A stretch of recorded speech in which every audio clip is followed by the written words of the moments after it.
natin ang paghahanda ho ng Philippine National Police dahil mukhang hindi lamang nito nakalipas na linggo, ngunit sa dati pa mga araw ay may mga pagkilos na ayon nga ho sa Pangulong Bongbong Marcos, hindi niya yan tinututulan dahil yan ay karapatan po ng mga mamamayan na ihayag ang kanilang pagdismaya sa natutuklasang anomalya sa flood control project ng gobyerno. At makikita mo yung picture na sandamakmak na pera pinaghahatian, parang eksena sa pelikulang Money Heist. Malaking bulto ng pera, pinaligiran ng mga magnanakaw. Paghahati-hatian nila. Spokesperson po ng National Capital Region Police Office, Police Major Hazel Asilo. Major Hazel Asilo, ma'am, magandang maga po sa inyo. Welcome po sa DCWB, naman ng mga balita. Ako po si Orly Trinidad, Major.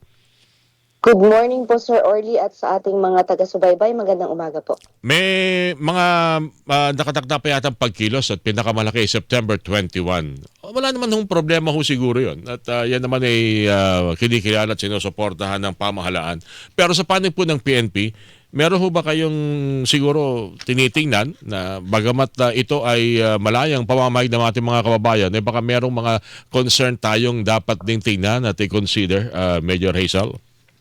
Yun pong minomonitor po natin na magaganap sa 21 na sinasabing malaking pagtitipon is nakikipag-coordinate po tayo ngayon dun sa mga posibleng lugar na kanilang puntahan.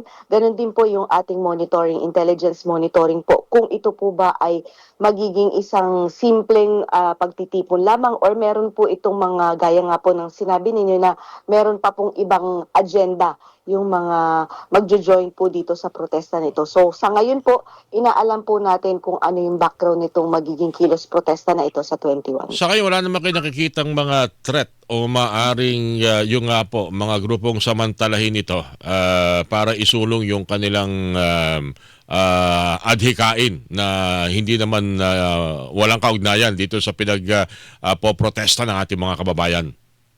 Sa ngayon naman po, base po sa ating monitoring, wala naman po tayo nakikita ng mga grupo na maaaring iba yung maging agenda. Pero patuloy pa rin po ang ginagawa nating pagmomonitor kung ito po ba ay magkakaroon ng hindi magandang epekto dito sa atin.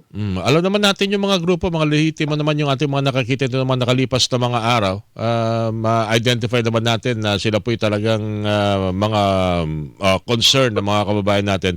Itong pati nitong mga nakalipas na mga patitipon tulad kahapon, wala naman tayo naging problema. Ano po, Major, ano po? Wala naman po sa pitong rally na kahapon na naganap, naging peaceful naman po at naging maayos naman yung usapan ng mga organizers. Ganun din po yung ating mga CDM personnel na nandun po para i-secure yung mga tao na magjo-join at hindi rin po magjo-join dun sa rally. Dito po sa mga naganap na rally, chine-check po namin parang isa lang po yata dito ang may permit. Although pinayagan po natin sila dahil yun po ang direktiba na bigyan po sila ng pagkakataon na magpahayag ng kanilang mga saloobin. And I think naging maayos, naitawid nila, naiparating nila yung kanilang ipinoprotesta sa maayos na paraan. At hindi naman naging problema ho, pati sa inyong mga tinalagang mga personnel ng PNP.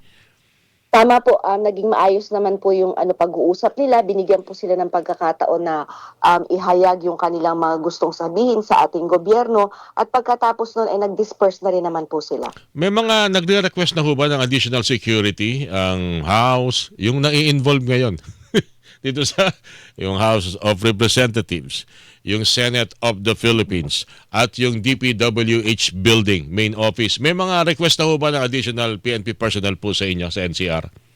Sa ngayon po, wala naman po silang nire-request na additional security pero dahil nga po nakikita namin na posible na kahit wala pong mga schedule or walang abiso ng rally is meron po talagang mga pupunta na mangingila na mga nagpoprotesta.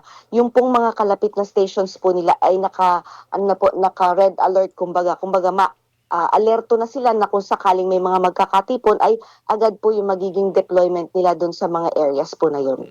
Sa tingin niyo, Major Hazel, wala namang dahilan para sabihin na parang mga tipong ala Nepal, ala Indonesia itong pangyayaring ito dahil hindi naman yung pinuno ng bansa hindi naman tutol sa kanilang ginagawa. Sa katunayan ang Malacanang pa nga talaga Ang Malacanang yung nagbanggit pa ng may talagang hindi magandang nangyayari sa flood control project eh. Hindi naman siguro to mahalin tulad sa ganung sitwasyon na naghumantong ho sa panununog ng mga tanggapan at mga kagamitan ng gobyerno at pagkamatay ng ilang mga realista at ilan ding mga nasa panig ng pamahalaan. Ano po?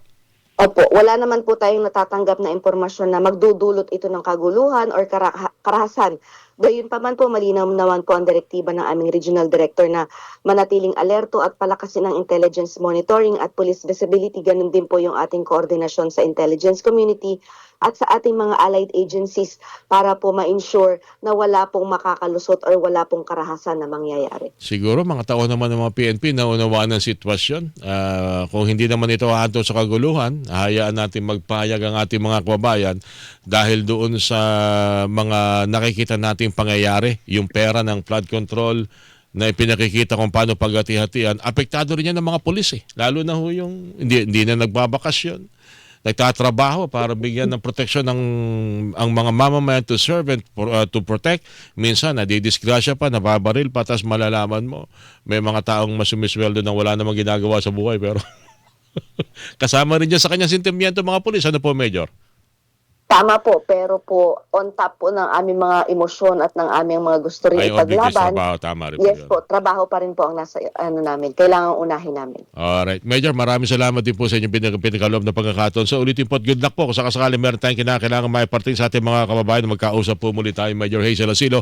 At ingat po sa ating mga miyembro ng PNP sa National Capital Region Police Office. Thank you, Major. Salamat po.